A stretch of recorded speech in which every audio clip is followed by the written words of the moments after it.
All right, we'll just give it a couple more minutes, Dan. We'll give it maybe 2 or 3 minutes and give everyone a chance to catch up. But how's your day going, mate? Oh, it's been great. Yeah, hectic. And the story from everyone I've talked to this week has been about customer success and retention challenges. And so our conversation today is definitely timely in my world. Yeah, okay. Yeah, it's interesting, right? So a lot of people, well, we'll get into this. They want immediate growth, hockey stick growth, and sometimes just getting a foot in the door, then proving value, and then executing that strategy over time does take a while, right? So Yeah, it's yeah. it's an interesting. I'm looking forward to it because you opened my eyes up when we first met and about thinking about it. So yeah, it was actually. Yeah, I'm looking forward to it. So we'll just give it a couple of minutes just for some other people to show up. I'll just go back and have a look on LinkedIn as this is the first time I'm running this platform, just to make sure that it's working. Everything's fine. I'll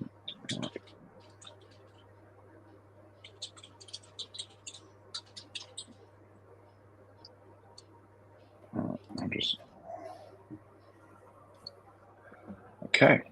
All right, so just give it a couple of minutes. Mm-hmm.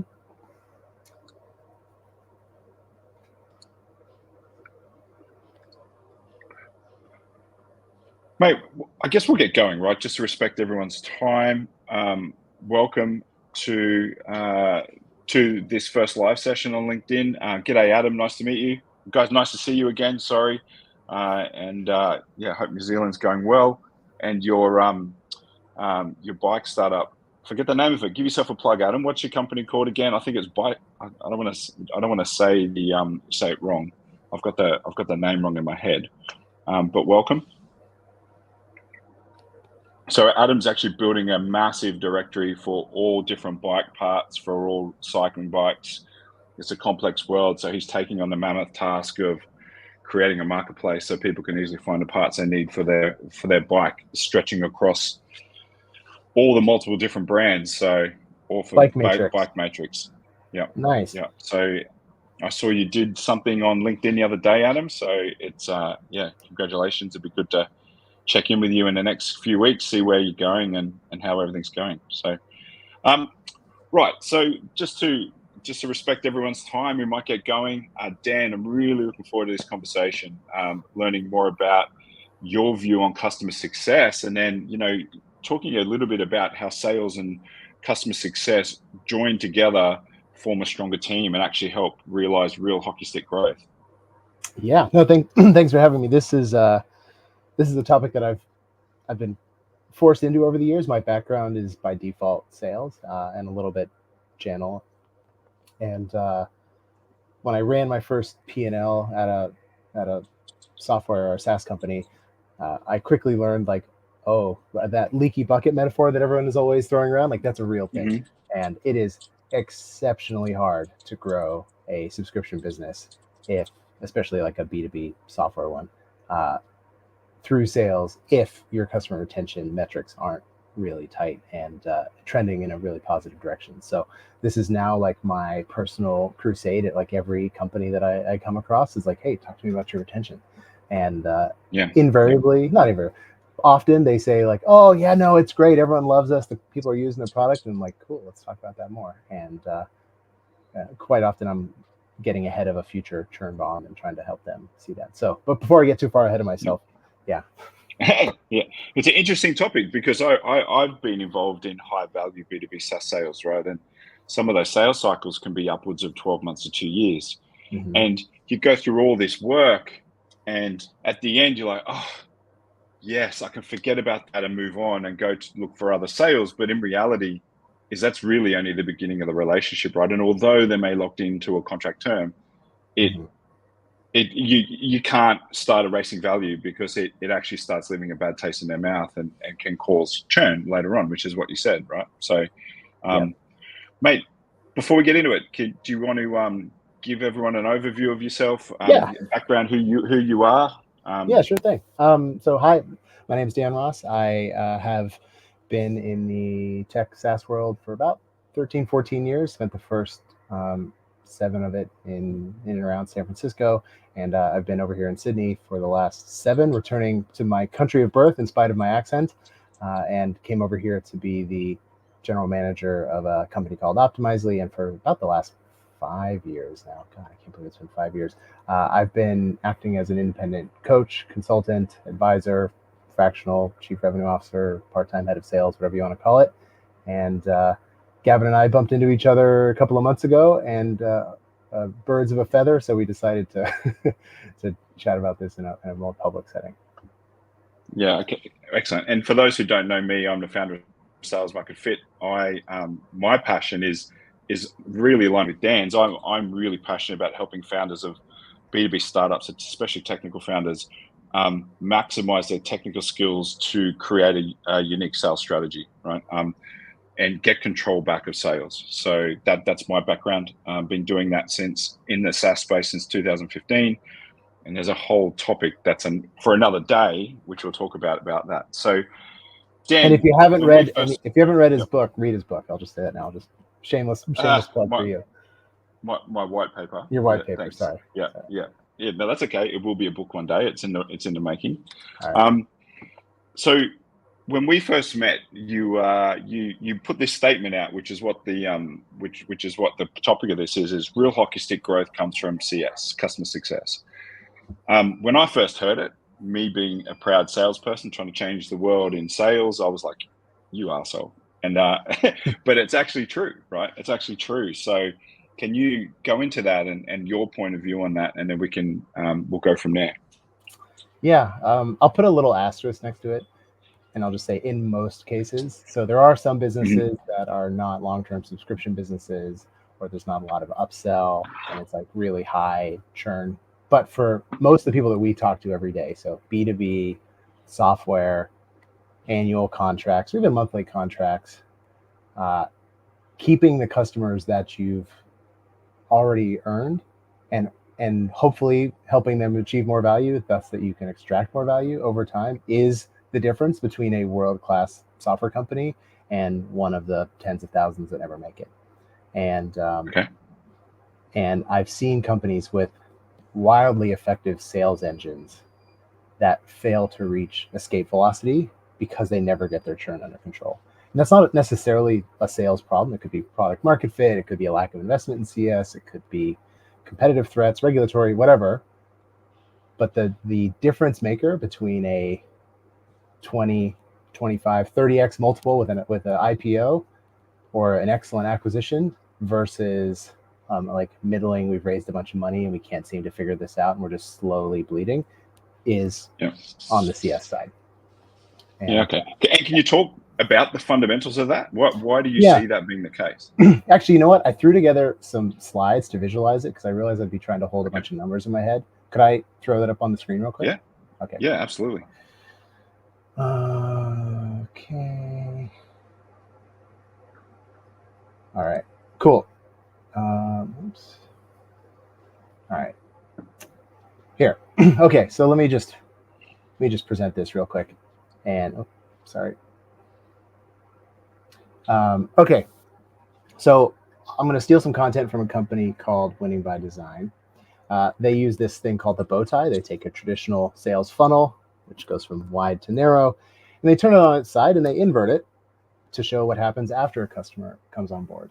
And I use this a lot. I'm not directly affiliated with them, but this is part of their open source stuff, and it's great.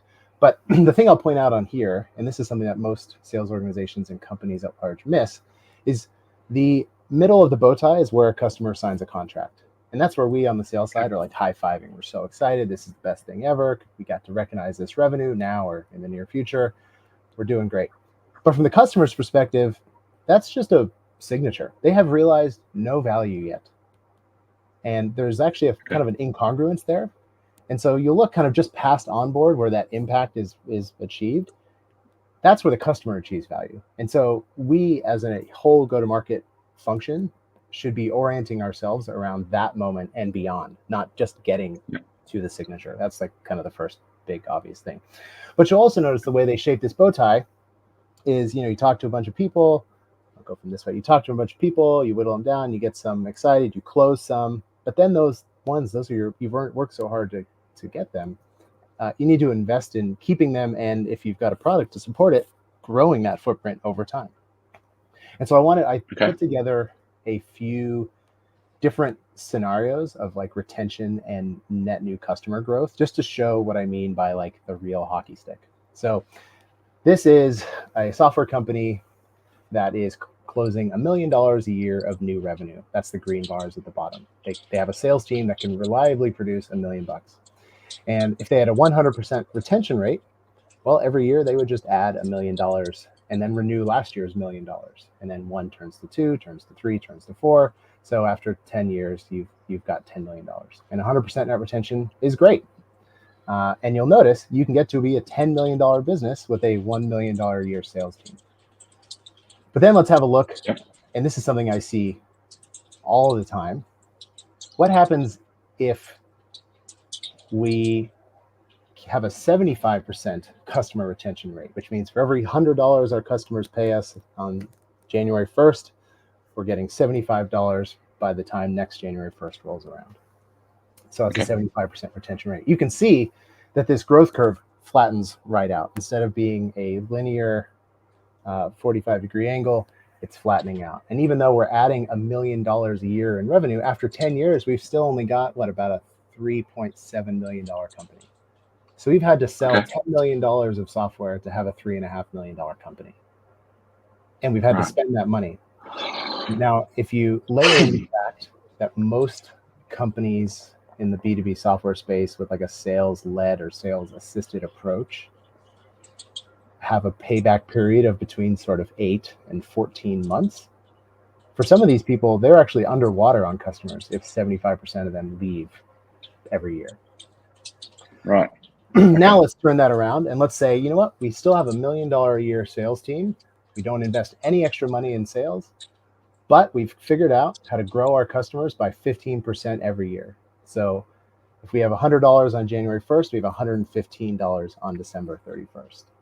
That's 115% net retention. And this is actually not considered world-class. It's definitely the sign of a healthy business. World-class, you often see 125, 140 even. But look at this. After the same 10 years, we've brought in $10 million of net new customers, and those are now worth about a bit over $20 million. Yeah, so the same sales team, and I'll just click back a slide, the same sales team over 10 years results in a $3.5 million business versus a $21 million business. And the only difference is retention. We're still doing $1 million a year in sales. Wow, that's like compounding interest, right? It's exactly a version of that, right? Yep. Yeah. Yeah. But for some reason we don't think about it. I think it's maybe a hangover from the way B2B sales used to work, which is we were selling a thing, and maybe you had a service contract, but the purpose was to sell the big hardware item or the server or the copier or whatever, and then that was your point of value. But really, the start of the contract is not when you're most excited. It's when they renew and expand, because now you're really starting to bend this curve upward. So let's go back and look at a different scenario. And I see this a lot. We have a 75% retention rate. Our churn is not great, but we're investing really heavily in sales, and we're growing sales by 30% per year, which is good, not world-class. We're usually looking for 40%, 50%, but let's say we have a 30% net new revenue growth. Well, with that, we're now closing in year 10 over $10 million in new revenue, but we're still barely at 25 million as a total company. And so we've had to invest so heavily in building a $10 million a year sales team that after 10 years, we only have a $25 million company. And so that huge cut. Like, think about the marketing, the sales, the new market penetration, and building a $25 million software business in Australia alone is a really hard thing for most companies. There's often not enough local customers to get to that place just in this market. And so think about how hard you'd have to work to go and close all that revenue just to get to 25 million, huge effort. Now, this is where it gets really exciting. Let's say we do the 30% new revenue growth and that 115% net retention. Well, over 10 years, we're now we're now pushing about $54 million. Wow. Okay. It's It's interesting. Yeah. it's so just to frame that, like why this is so important. And of course, these curves never look like this. And we launch new products and we get new funding and we go through growth spurts and launch new markets. But keeping these two revenue levers in your head at all times, especially as you look at your customers through the whole duration of their journey, not just marketing to sales to onboarding to customer success or account management or renewals or whatever you call it, that is like that's what we're playing at here. And so I'll jump out of this for now. But that's Okay. what I see so often is I see companies investing really heavily in sales because that's the leading indicator of success, right? People want our stuff. Yeah. But so often they just, and this often happens with product founders, like they assume, well, our product's so amazing. If people are willing to pay for it, of course they're going to use it and get value out of it. And then check in 12, 18, 24 months from now, and we're at 60% retention. You cannot you cannot hire salespeople fast enough in most cases to get out of that kind of churn spiral. Like you have to stop the bleeding. So anyway, I'll pause there. I think it's really interesting. It's that bow tie illustration that you had, and I share from my sales perspective is when I would close these big deals, multi-million-dollar deals as a company I was at, I'd work 2 years on demonstrating value, and you're getting to know these people and understanding their pain points, and you just can't document all that in a CRM. It doesn't translate. You cannot have all those you can't share those stories with people in the CS side. My biggest frustration was we worked so hard to sign the contract, formed really strong relationships, then you got to hand that off, and then people who come in afterwards don't necessarily understand the context, haven't had to fight for it, and so they're just going through the motion, and they don't care as much about the baby that you built in the business, right? And I was like, and you could see things happening on the backside, and we were following the standard predictable revenue model, right? You have your SDR, your AE, and all that kind of stuff, and then the CS, or we had projects and account management. I'm actually advising a few companies here in Australia is to change that differently. You have pillars of teams where you have an AE or a salesperson be responsible for winning the sale lead gen and then account growth, right? Because they're often implementing a land and expand strategy, and they're actually fostering that relationship and continually striving to add value, know what they've promised, so they're not over promising. Yeah. Well, what are your thoughts on that? Yeah, that's a team structure is a huge part of it, and getting everybody to look at the customer journey holistically. And so all the way from the people you hire and to the way you onboard them. So like CS people should sit with sales during their training and try to have as deep a connection. Salespeople need to sit in the support queue for a while and see like what problems are customers actually having. Are we overpromising? Because sales is, we're an aspirational group. We get really hyped up on like the marketing and the company stuff, but often reality on the ground is somewhere different. And the worst thing we can do is overpromise. And the people on the CS side need to know, hey, this is why they bought our product. This is why they're partnering with us. Here is the value that they're hoping to achieve. Let's stay aligned around that. So that context is critical. So whether that's a head of revenue or a CEO, but everybody is responsible for sales and everybody is responsible for CS from product onward. Like we should be building product that people want to use and expand and continue to adopt. Marketing has a function in that as well. And in terms of the actual, I think you're talking about account management, like how do we help ensure this one customer is successful? Usually for those big deals, you'd have like a pod type structure, right? Where you have an AE and a CS and an onboarding or an account manager type person, maybe a solution engineer or solution architect that all work together. It's not an assembly line, it's a SWAT team. And and that's how a lot of the big one, like bigger companies structure it. Salesforce is one where in the enterprise for larger customers, there are only so many people that I can call as a customer to talk to at Salesforce. I'm not getting put into a standard support queue. For smaller contract values, you need to do a scaled approach, in which case context really does matter. But regardless, like everybody has to understand at a minimum, why is this person a customer and what impact should they be achieving? It's not a one size fits most approach. Yeah.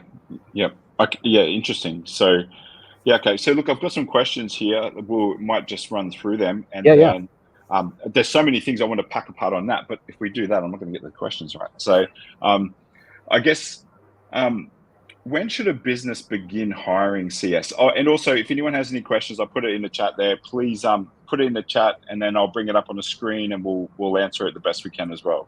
So yeah, when should a business look at, do they hire a CS person first or a salesperson first, Dan, if they're doing founder led?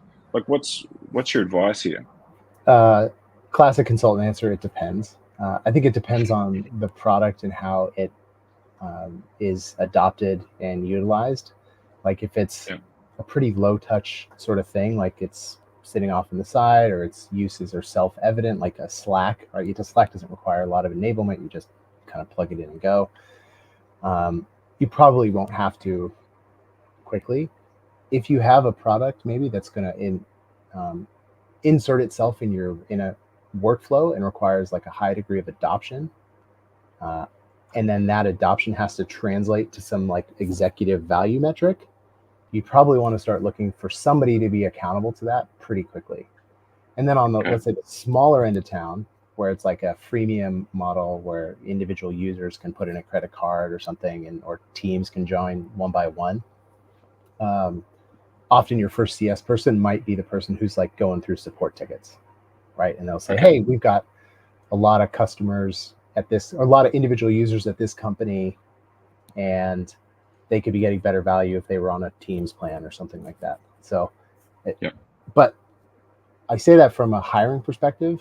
However, it's kind of never too early to be just thinking about it as an organization, right? I'm surprised by how many founders like don't have a strong conviction around how people will use their product day to day, but really like sit with that and come up with some hypotheses for what is the initial point of value that we expect somebody to get out of the product. It might be proven wrong once we go and do 10 or 20 new customers, but let's orient our focus as a founder or a founding team to get people to that point really quickly, and then dogpile on them afterward just to make sure that that hypothesis is correct, or if we need to shift or pivot, which often happens. But interesting point. Like, sorry, about when you said just then they don't know how their product's used. Many founders that I speak to, they're so encompassed in building a solution, which is they're in a solution space, but they don't really stop to consider the business process that gets impacted and where that slots into there. Because in the client's world, the solution is not the centerpiece of more often than not. It's just a piece in a process of a much larger process. So yeah, being aware of that is really, I think is really critical, because it actually changes the way you position value, right? Mm-hmm. Yeah, absolutely. Yeah. I think a lot of founding teams, founding salespeople, especially, like they get so excited about the product that they assume that its value is going to be self-evident to everybody. And I see this pretty regularly where like we'll sell to an executive and the users don't adopt it, or we'll sell to the users and the executive doesn't get the value. And this is true of like tiny little, $15 a month software all the way to enterprise, $250,000 a year. A lot of people miss that important distinction, which is how is the organization benefiting from this? And if your product is not mission critical, like infrastructure level stuff, you've got to prove that every day. Yep. I was once told by a client that the business has a really short memory. They forget very quickly about the pain that we're in. So you have to continually reinforce the value that you offer. Otherwise, they'll forget and they'll go, what are we paying this $2,000, $3,000, $10,000 piece of software for? We can divert this elsewhere. And all of a sudden, they've made a decision to move before you even know, and there comes your churn, right? Yeah. So, yeah. And it's now that I've owned P&Ls at different companies, like when you talk about that big, used to spend years working on these multi-million-dollar deals, I'm like I'm like a fear of loss person. Like it hurts more for me to lose than it does feel good to win. And so I hear that and I'm just like, oh my God, that's like a future churn bomb waiting to happen. Like it's like, how do we protect that revenue? Like mine, don't touch it.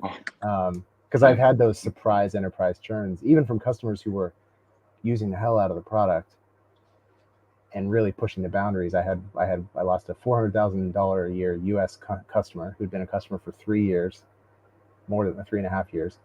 And they churned on me because we just left them alone because we saw in the usage, they're adopting, they're not a churn risk. Well, they're in Southeast Asia and they've gone to Bangladesh and they said, yeah, for the amount we're spending on this tool, we can employ 200 engineers in Bangladesh to build us our own version in a year. And they did that. And we had no idea because we sort of just said, oh, well, they're using it, they must be happy.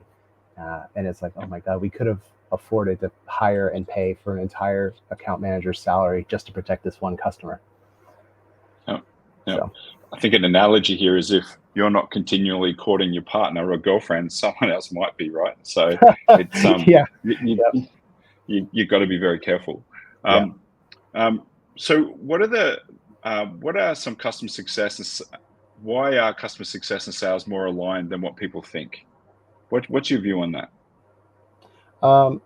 They're just different specialists, and I'll go back to the customer's perspective. So when somebody fills out a lead form or bumps into you at a conference or whatever, they're not saying, oh, I'm really excited to talk to Gavin. And then when Gavin hands me over to his onboarding person, they don't say, oh, I really can't wait to work with their onboarding person. They say, no, I'm working with, in your case, sales market fit. Like I'm working with the brand, the company. And we have a bunch of people who specialize in different facets of that journey. But from the customer's perspective, they're just working with your business. And so it shouldn't matter to them if they're talking to a sales engineer or an account manager or whatever. Like you're all the face of that business. That's like my philosophical rant. From a structural and operational perspective, in a subscription business, you're always selling because customers are continually voting with their dollars, whether that's monthly or annually or even every couple of years. They have to choose to continue to invest with you. It's not a one and done thing. And so regardless of whether or not the person has sales in their title, our job is to demonstrate and extract value from that other business. And even if a CS person isn't like negotiating contracts, they have to be thinking commercially in that way, which is like, are we delivering them the value they expect? Do they understand that we're delivering them the value they expect? And so that's why you often see sales continue to get involved post that first contract, because it is the first contract. And in many businesses, the first one is the land, and then there will be subsequent larger ones that are expand. And so the salesperson has a vested interest in ensuring that that customer has a great experience and is having, being well supported and everybody's on the same page. And so, yes, we each have different roles to play, but we're always, there could be a new team or whatever. We're always selling, we're always enabling, we're always retaining and marketing. And deploying new product too. So, yeah. I think I similarly think of it as it's the same way. When I was younger, I used to do a lot of labor hire because I wanted to see how industry worked. So what I envisioned sales and customer success as standing on the side of a conveyor belt, right? And the customer's coming through, and where our job is to hand it off seamlessly so the customer has a great experience from one person to another and shouldn't see it because it's in part of the same company.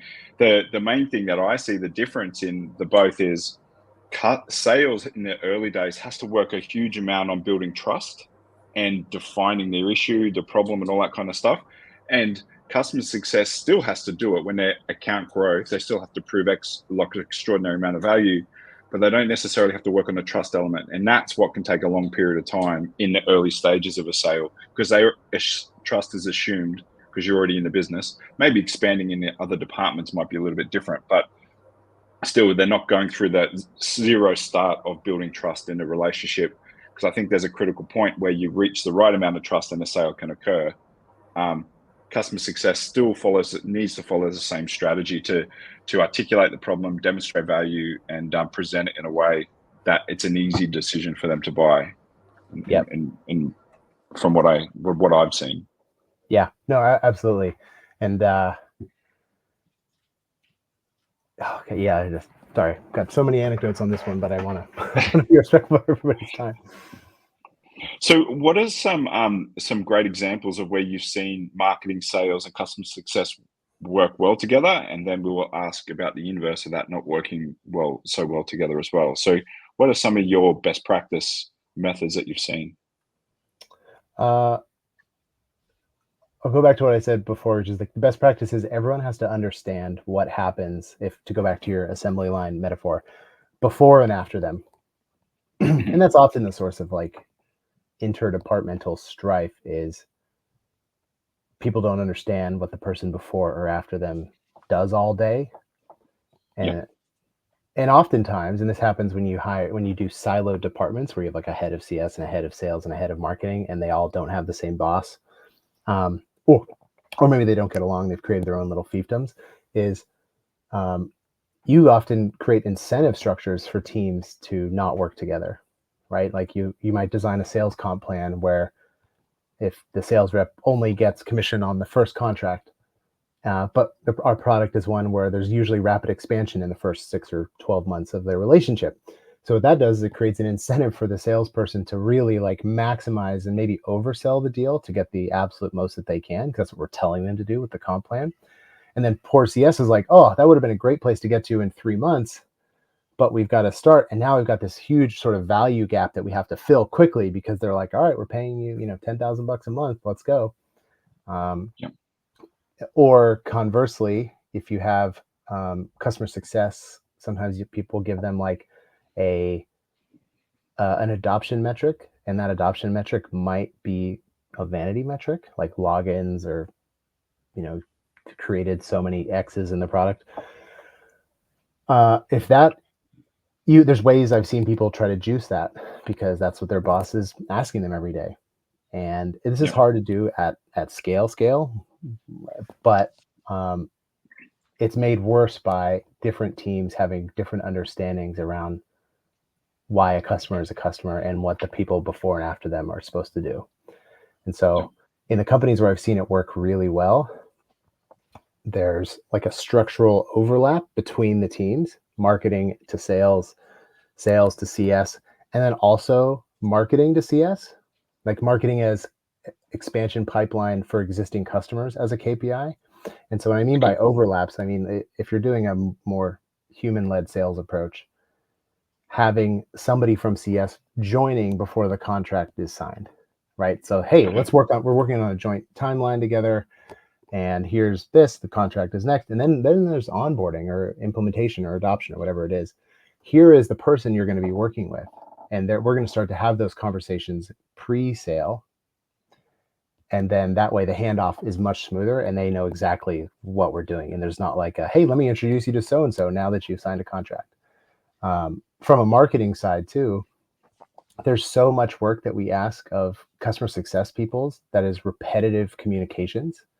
So Mhm. if your average customer success manager has anywhere between 50 and maybe 250 accounts in their patch, and it's their job to tell them about all the latest and greatest in the product or figure out when people aren't adopting and then try to intervene in some way. All of that is programmatic. Like you can do that through marketing or even like some of these new AI, like SDR type tools. Yeah. Have the CSM shouldn't be like combing through their data for a bunch of accounts to try to figure this out. Marketing could help take the lead and say, hey, we've been messaging your customers. Maybe it's coming from your name, maybe it's from us. And here's the ones that seem really engaged with this type of content for this product upsell. Why don't you reach out? Yeah. And so you get these customer qualified leads. Yeah, interesting. The biggest issues I've come across and been involved in with between sales and customer success really is it's just a lack of context, like a lack of understanding, which you've said. Sometimes in a longer sales cycle, 6 to 12 months plus, some things that you do really in the early stages of a sales process, and it could be the wrong thing that you say unintentionally, could be the wrong expectation you set, or the wrong piece of information you get, or even how you talk about the structure of something doesn't really play out until 12 months later down the track. So one of the best wins that I've been involved in, I was like, I was like, we've just done the best scoping out of that project. It's the best one ever. And then customer success come in, or projects were like, this is the worst scoping we've ever done. And I'm like, what's going on here? And I'm like, we've talked on features and not on outcomes. And from that, I made a massive change to how we scope or communicate value. But what CS saw is nothing changing for 6 to 12 months before, because they're already on the conveyor belt. You can't change that. It just doesn't change overnight. And they're like, they don't listen. They're not doing the right thing. You're like, no, I heard you, but it just takes 12 months to filter through. And often people don't have that understanding. Yeah, that's very, very true. And I often see companies chasing churn problems with rash sales decisions like that, or just like, maybe like the pendulum will swing too far one way or another, because they're just like, okay, we have a top line revenue goal from our investors or whatever, the board, we have to hit it. Which means, like, I've been in annual planning meetings on teams with like 25 salespeople, and been sitting with a CFO who's like, okay, so we need to hire and ramp and get fully ramped another 100 salespeople next year.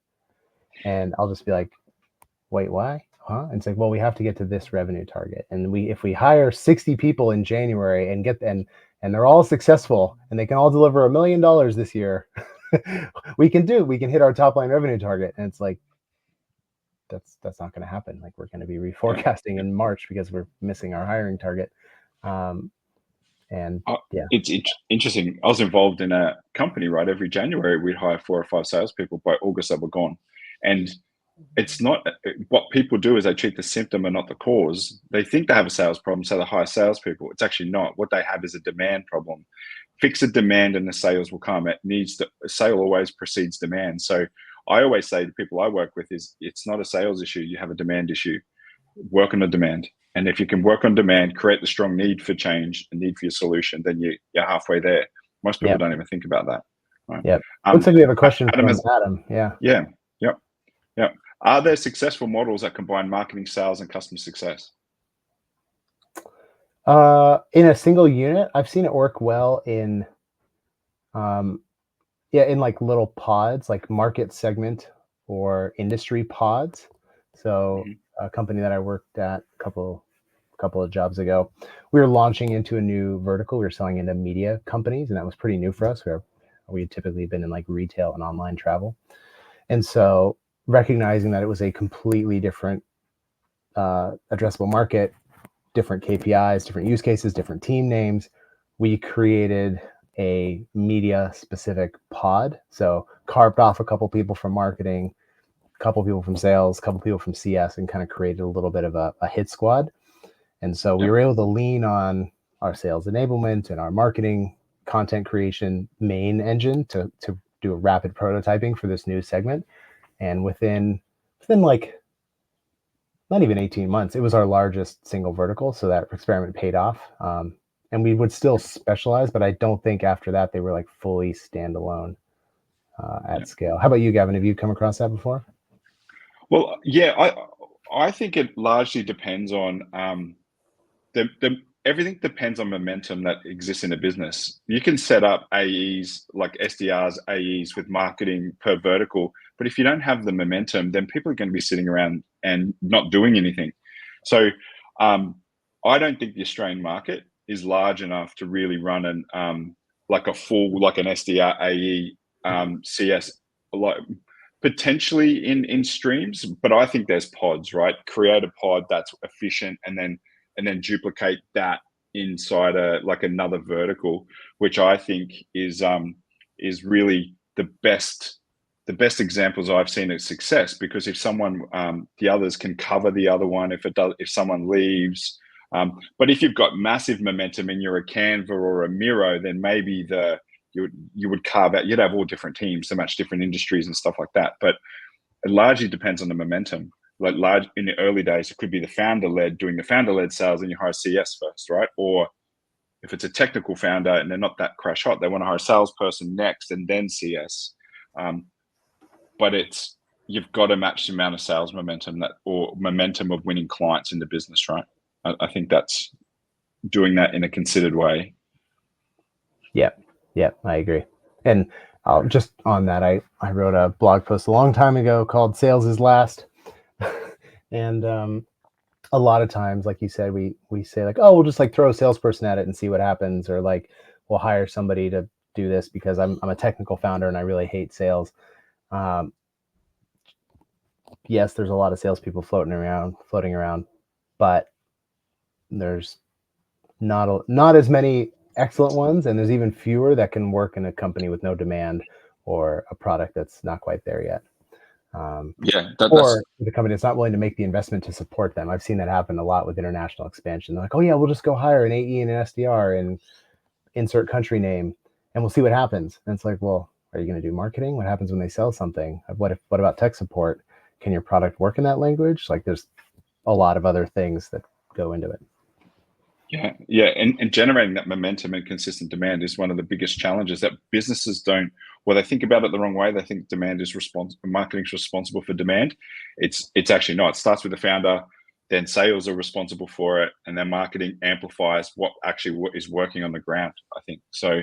It's and then customer success iterates that, right? They find, yes, that message is hitting. This is what we're hearing. Use that in what you're speaking. So it all absolutely interlinks.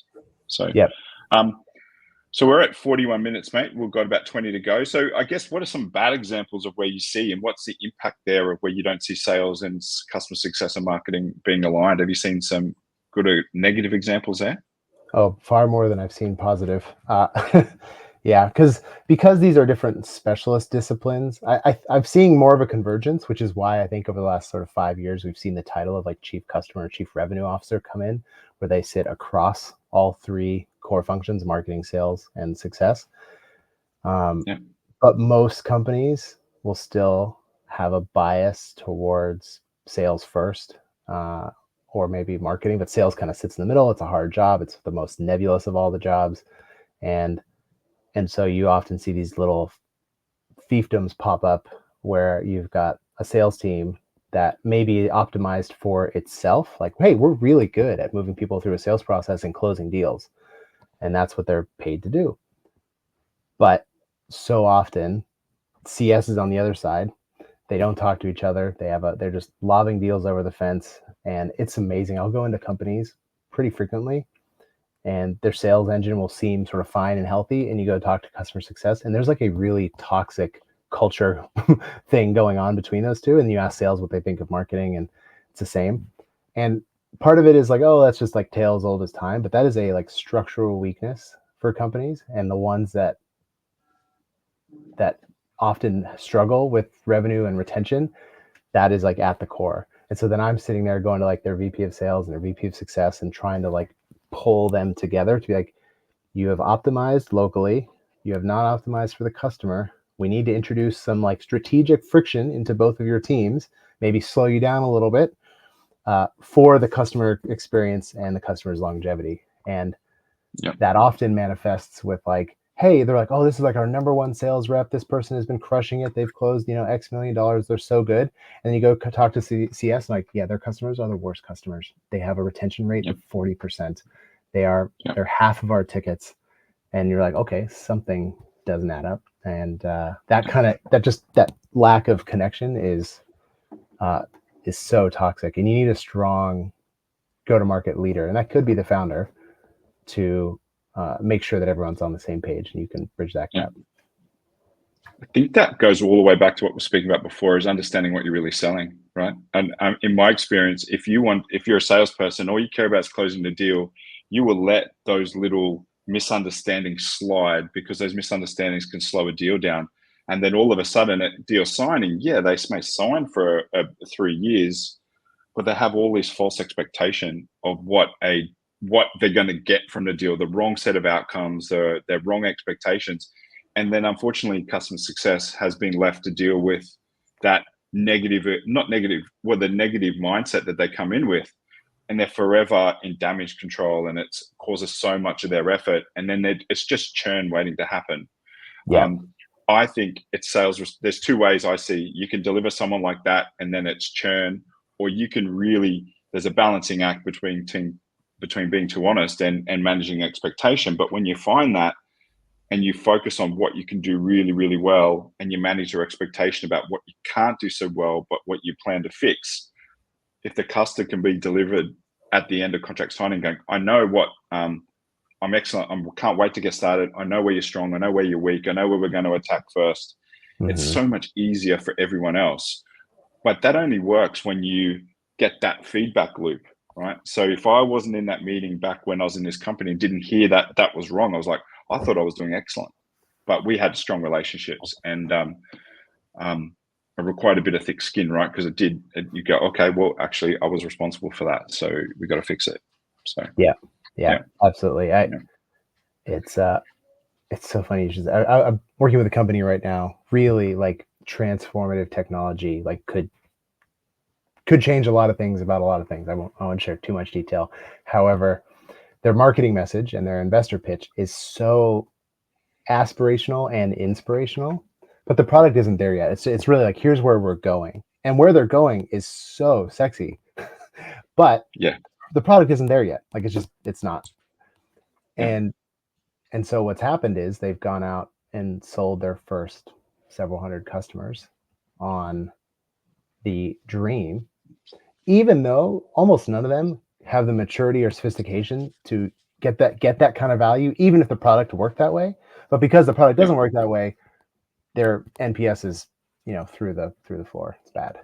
And so now their whole thing is like, we need to, hey, we're on a crawl, walk, run journey with you, because our core product is really valuable by itself. What we have today, what we have on the truck, as they say, is super useful.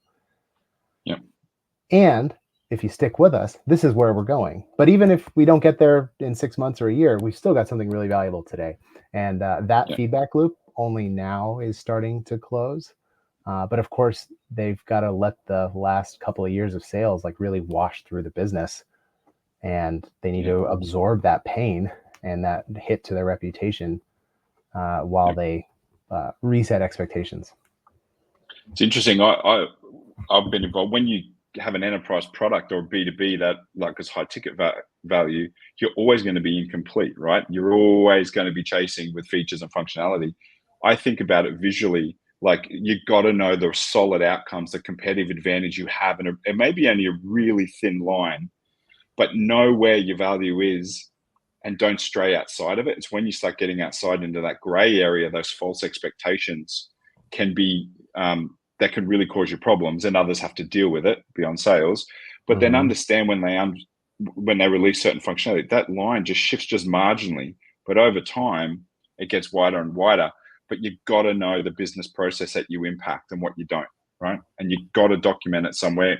It's for a conversation for another day about articulating your value, your ROI in the early stages of the sales process. So you can say, hey, that's what we help today. That's what we don't. That's our plan to later. So customer success knows, oh shit, this is exactly what we've agreed to.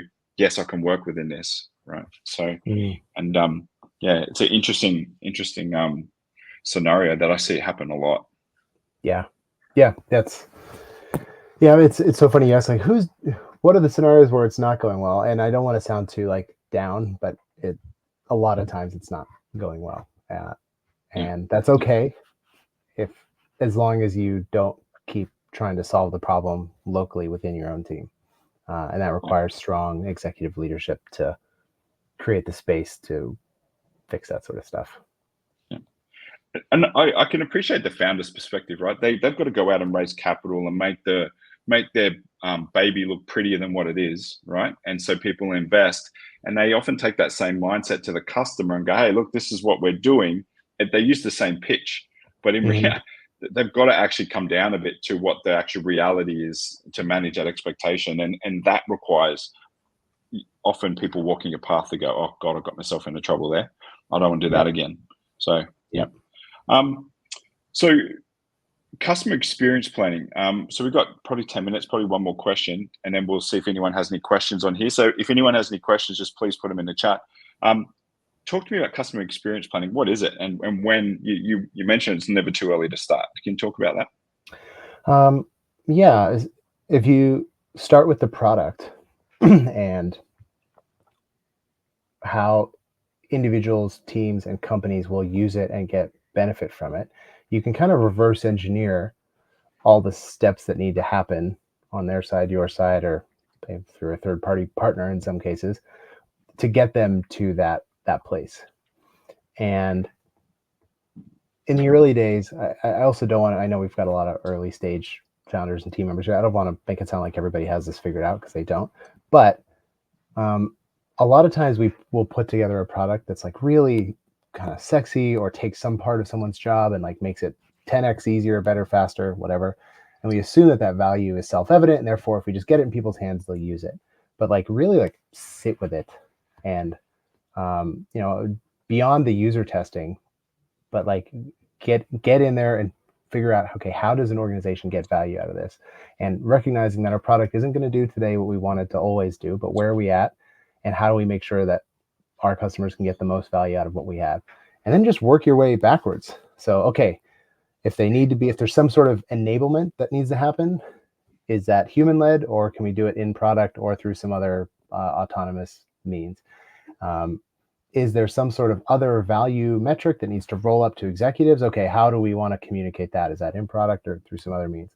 And you just work all the way back to sales. And now you've got your initial point of impact. And then, okay, let's build a sales process around getting people to that initial point of impact really quickly, and start forming hypotheses around how someone would evaluate whatever you're selling versus usually the status quo, and then build a like really basic sales process, usually 3 to 5 steps to get them there. But we're starting with the end state of a fully adopted and useful customer, and we're working our way backwards. And in doing so, we can slot in, okay, here are the humans or interactions that we need to design this experience. And even if we're a really, really small company and it's a founder and 1 or 2 other people, still at a minimum, like, have it in your head. I see a lot of founders go do founder-led sales and like, oh, I talked to 10 people and nobody wanted to buy it.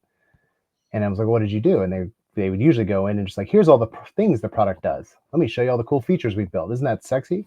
And that'll work sometimes, especially if it's a relationship you already have. But if you're actually trying to change the way that another person does their job or thinks about the way they do their job, you have to deeply understand where your product sits with that. And you have to be able to transfer that mental ownership over to them so that they understand where it's going to fit. And then, oh, look at all these great features that you'll get to enjoy along the way. And so this doesn't sound making this sound like a much bigger exercise than it is. It's probably like 2 or 3 people in front of a whiteboard for an hour and a half as a first step, and then document that somewhere, and then just iterate on it as reality unfolds. It's exactly the same approach that I recommend people take with selling, right? And it's beginning with the end in mind. Like when I mentioned before, there's 2 ways people can be delivered, right? You've got your end state of where you want to get to, and then you've got your beginning of how you want to get sales handed over, is a delighted customer ready to get going, understands where our weaknesses are, but doesn't care. Our strengths are way stronger. So you've got your starting point and then your end point, where I work back from the sales process and go, okay, if they were to do that, how do we manage their expectation? Well, we've got to show them what their business processes are, their problems and their processes and their impacts. And then we'll show them how we fix them. And then we've got to show them ROI. Then we've got to show them, talk about outcomes. And so I recommended doing exactly the same thing, which is what that white paper is you work backwards, and you've got to articulate the value in a certain way and understand their journey of how they would need to buy something. It's all the same thing. And I don't think it's rocket science. I just think it requires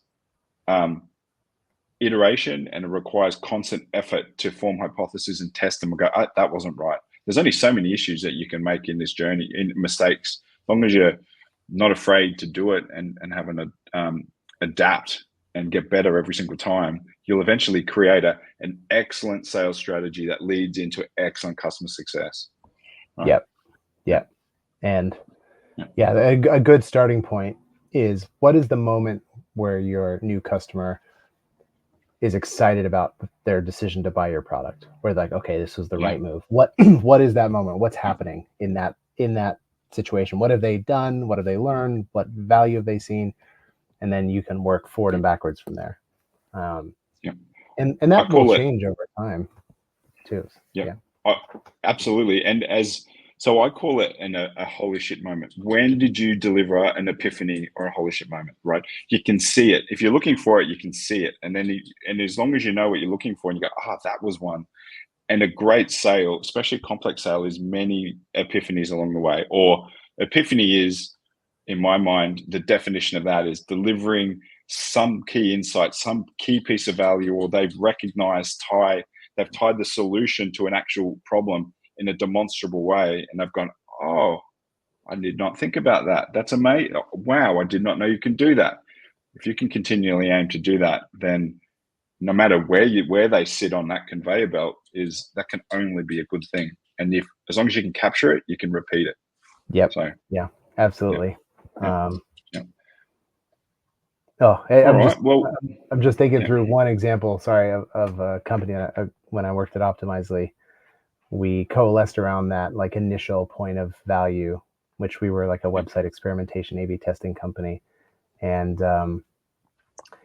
so the hypothesis was, or we looked at the data. It's like, oh wow, customers who create an experiment in their first X days, let's say 30 or 60 days, in our product, retain and renew and expand at this rate versus customers who don't, get a slow start, they churn at this rate.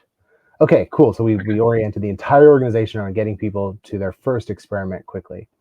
And we were really excited, and we started to see some improvements in adoption. But then after like a couple of quarters, like once that data started to wash through, we realized, we're close. We're not actually there. It's not launch an experiment. It's launch an experiment that gets a statistically significant result. And that's actually different because we had to coach people on how do you design a really good experiment and do all that.